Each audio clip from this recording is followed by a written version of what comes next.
पत्रकार परिषद आज पुण्यामध्ये घेतोय। खऱ्या अर्थानं जरांगेंनी काल आज जी एक प्रेस केलेली आहे, या प्रेस संदर्भात मी तात्काळ आणि तातडीची प्रेस घेतोय।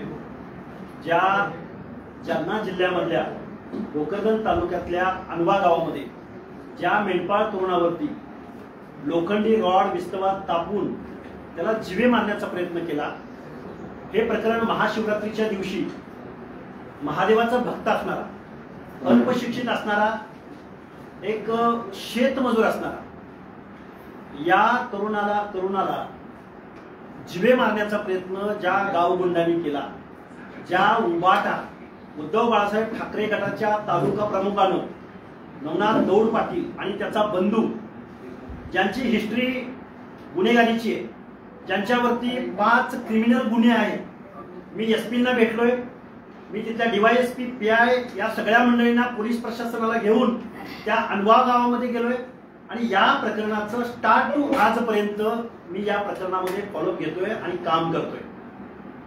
जरांगे नावाचा एक माणूस या महाराष्ट्रामध्ये दोड समाजामध्ये तेढ निर्माण करण्याचा प्रयत्न या ना त्या कारणानं गेल्या अनेक दिवसापासून करतोय। त्या नवनाथ दौड पाटील या कैलास बोराडे नावाच्या तरुणाच्या त्याला जीवे मारण्याचा प्रयत्न झाला, त्यामधला मुख्य आरोपी आहे आणि त्याचा फोटो आपल्या जरांगेंबरोबर आहे। तो त्यांचा राईट हँड आहे, त्याची कायम इन्व्हॉल्वमेंट त्यांच्या बरोबर आहे।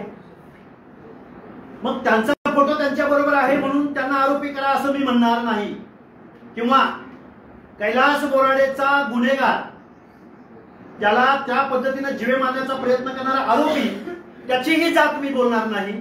पण कैलास बोराडेला न्याय मागायचा का नाही, आणि कैलास बोराडेला जर आम्ही न्याय मागत असू, कैलास बोराडेला न्याय मागत असताना, आम्ही रस्त्यावरची लढाई लढत असताना, कायद्याच्या सभागृहामध्ये गोपीचंद पडळकर, आमदार गोपीचंद पडळकर आणि आमदार चिमणरावजी भुजबळ यांनी ज्यावेळी हा प्रश्न उपस्थित केला आणि फोटो दाखवले, त्यावेळी आज जरांगे नावाच्या माणसानं त्या कैलास बोराडेवरती दारू पिल्याचे आरोप केले।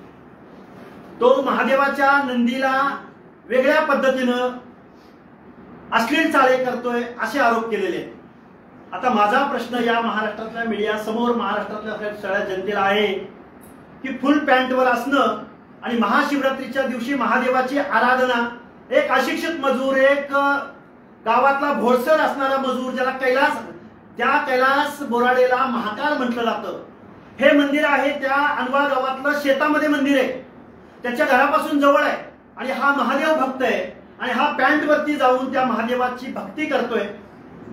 ती भक्ती कोणत्या प्रकारची हे मला सांगता येणार नाही, पण मी ती वस्तुस्थिती जाणून घेतलेली आहे। तर आज जरांगेंनी त्याच्यावरती आरोप केलेत की मी कट्टर हिंदूवादी आहे आणि मी असले अश्लील चाळे करणाऱ्या, दारू पिणाऱ्या माणसाला शिक्षा दिली गेली पाहिजे। तिथं विटंबना झालेली आहे आणि तो अर्धनग्न अवस्थेत तिथं गेलेला आहे। माझी मीडियाला आणि महाराष्ट्रातल्या सगळ्या लोकांना विनंती आहे की तो कैलास बोराडे नावाचा माणूस तिथं गेला होता, हे सत्य असलं तरी त्या माणसानं कुठलाही अश्लील हावभाव केलेला नाही, कुठल्याही महिलांना शिवीगाळ केलेली नाही, कुठल्याही प्रकारचं समाज विघातक कृत्य केलेलं नाही। आणि जरांगे म्हणतात की तो अर्धनग्न अवस्थेत गेला, त्या माणसाच्या अंगावरती फुल पॅन्ट आहे। आता मग जर हा अर्धनग्न अवस्थेत असं जरांगेंना वाटत असेल तर मग खूप विनयानं मी या महाराष्ट्रातल्या व्यवस्थेला विचारतोय की मंदिरामध्ये आपले पुजारी, आपले भक्त त्याची आराधना करताना फुल कपड्यामध्ये असतात का? मी कुठल्या संस्कृती धर्माविरुद्ध मी धर्म मानणारा माणूस आहे। मग जरांगे जर म्हणत असतील पॅन्टवर तो गेला, अश्लील हावभाव केले, तर मग कुंभमेळ्यामधले आपले सर्व साधू मंडळी, आपल्या धर्माचे भक्त मंडळी कुंभमेळ्यामध्ये जातात, ते जरांगेला दिसले का? आणि मग त्याच्यावरती आरोप करायचे का? मला वाटतंय जरांगेच्या मानसिकतेवरती परिणाम झालेला आहे। जरांगे हा मनोरुग्ण आहे। मीडियाला माझी हात जोडून विनंती आहे, तुम्ही एक 8 दिवस त्याला विश्रांती द्यावी म्हणून जरांगेंना। त्यांना मानसिक उपचार घेण्याची इस्पितळात आवश्यकता आहे। तुम्ही त्यांना त्रास देऊ नका। सकाळी, दुपारी, संध्याकाळी तुम्ही काय मीडिया ट्रायल लावलंय? अरे जो माणूस संविधानिक बोलत नाही, जो माणूस इतर माणसाचा आदर करत नाही, जो माणूस ओबीसीच्या प्रत्येक नेत्याच्या विरोधामध्ये काही ना काही कारणानं त्याला आरोपीच्या पिंजऱ्यामध्ये उभा करतो, कधी त्याच्या अजेंड्यावर छगनरावजी भुजबळ असतात, कधी त्याच्या अजेंड्यावर गोपीचंद पडळकर असतात, कधी त्याच्या अजेंड्यावर पंकजाताई मुंडे असतात, कधी त्याच्या अजेंड्यावर धनंजय मुंडे असतात आणि कधी त्याच्या अजेंड्यावर ओबीसी आरक्षणाची बाजू मांडणारा, आता मी माझं वैयक्तिक वगैरे बोलतोय असं तुम्हाला वाटेल, लक्ष्मण हाकेवरती 5 वेळा फिजिकली अटॅक करणारा हाच मनोज जरांगे आणि त्याचे चेले चपाटे कार्यकर्ते आणि त्याला सोशल मीडियामध्ये सपोर्ट करणारी रोहित पवार नावाच्या आमदाराची आयटी सेल, ज्यांचे फेक अकाउंट आहेत, या महाराष्ट्रामधलं जे सामाजिक स्वास्थ्य बिघडवण्याचं काम करतायत, आरोप प्रत्यारोप करतायत, याच्यावरती कारवाई झाली पाहिजे आणि मनोज जरांगेला सपोर्ट करणारी माणसं आणि महाराष्ट्रातलं सामाजिक स्वास्थ्य बिघडवणारी माणसं याचं इन्व्हेस्टिगेशन महाराष्ट्राच्या मुख्यमंत्र्यांनी गृह विभागानं केलं पाहिजे. कैलास बोराडेने देवदेवतांची विटंबना केली असा मनोज जरांगे पाटलांनी आरोप केला. कशामुळे विटंबना झाली असा त्यांचा आरोप आहे. जे नंदीदेवासोबत अश्लील काय केलं, अश्लील हावभाव ठरवणारे जरांगे कोण, काय अश्लील हावभाव केले, काय व्हिडिओ तुमच्या सगळ्या मीडियामध्ये उपलब्ध आहेत, वाटल्यास मी पण देतो. त्याने काय अश्लील हावभाव केले ते जरांगेने दाखवावेत. त्याला तुम्ही अश्लील हावभाव म्हणणार का? मग कुंभमेळ्यातल्या सगळ्या लोकांना अश्लील हावभाव म्हणणार का तुम्ही? मग जरांगे हिंदू धर्माच्या विरोधात बोलतायत का? महादेवाचा भक्त असणारा, ज्याला महाकाल म्हणलं जातं, त्या कैलास बोराडे याला त्या दिवशी त्यानं सळईनं जिवे मारण्याचा प्रयत्न, ही गोष्ट सोडा, त्याच्या अगोदर 1 महिना त्याला मारहाण झालेली या 2 बंधूंकडून. या प्रश्नाची उत्तर हवी आहेत. जातीवरून किंवा जातीच्या आरक्षणावरून सुरू झालेली लढाई आता तुमची धर्मापर्यंत पोहोचलेली आहे. जरांगे असतील, तुम्ही असतील. जरांगे हे बघा, त्यांनी जी काय आज वक्तव्य केलेली आहे ते मी फक्त प्रश्न उपस्थित करतोय. आम्ही धर्म मानणारे आहोत, आम्हीही देवावरती भक्ती करणारी माणसं आहोत आणि आमचा समाज तर महादेवाचा, आम्ही शिवोपासक आहोत. त्यामुळे त्या महादेव पिढ्यानपिढ्या आम्ही महादेवाला पुजतो. कैलास बोराडे पॅन्टवरती तिथं गेला म्हणून जर कोणाला अश्लील वाटत असेल तर मग किती प्रश्न उपस्थित करायचे आम्ही. बरं, त्याने तसं केलंय असा यांचा आरोप आहे म्हणून त्या कैलास बोराडेला तप्त लोखंडी रॉड, लाल बुंदे रॉड घेऊन त्याला जिवे मारण्याचा अधिकार तुम्हाला कोणी दिला? एखाद्या माणसाने अश्लील हावभाव केले किंवा दारू पिले असा यांचा आरोप आहे. तुम्ही पोलिसात दारू पिला म्हणून हा दिला कोणी अधिकार यांना? आणि तुम्ही या आरोपीचं समर्थन करताय. जरांगेंना समर्थन करायचंय का या आरोपीचं?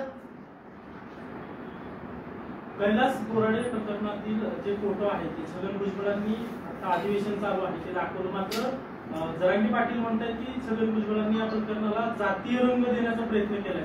छगन भुजबळांनी कुठल्या जातीचं नाव घेतलं का? आहे का मीडियाकडे त्याचं काय रिपोर्टिंग? भुजबळांनी हाऊस मध्ये प्रश्न उपस्थित करत असताना कुठल्या जातीचं नाव घेतल्याचं फुटेज असेल तर मला दाखवा. लक्ष्मण हाके या कैलास बोराडे प्रकरणात सुरुवातीपासून आजपर्यंत आहे. लक्ष्मण हाकेनं कधी कैलास बोराडेच्या आरोपीच्या जातीचं नाव घेतलं असेल एक फुटेज दाखवा. लक्ष्मण हाकेनं मेंढपाळ पुत्र माऊली सोट ज्याची हत्या झाली त्या हत्याऱ्यांचं जातीचं नाव कधी घेतलं असेल तर ते मला दाखवा. आम्ही लोकांच्या हत्यारांना शिक्षा झाली पाहिजे म्हणून इथले लोकप्रतिनिधी ज्या तत्परतेनं बीड मध्ये गेले त्या लोकप्रतिनिधींना हे प्रश्न दिसत नाहीत का? माऊली सोट दिसत नाही? भोर तालुक्यामधला पुणे जिल्ह्यातला विक्रम गायकवाड ज्याच्या गुप्तांगावरती 22 वार करण्यात आले, त्या सुप्रिया सुळे ज्या मतदारसंघाचं प्रतिनिधित्व करतात त्यांची संवेदनशीलता मेली. त्या विक्रम गायकवाडला न्याय मिळणार नाही म्हणजे सिलेक्टिव्ह प्रकरणामध्ये इथं सोशल वर्कर येणार, सिलेक्टिव्ह प्रकरणामध्ये मायलेज भेटतं म्हणून इथले पक्ष, आमदार, मंत्री सुरेश धस, जितेंद्र आव्हाड, क्षीरसागर, विरोधी पक्षनेते, सत्तेतले पक्षातले लोक, गृहमंत्री, गृह विभाग,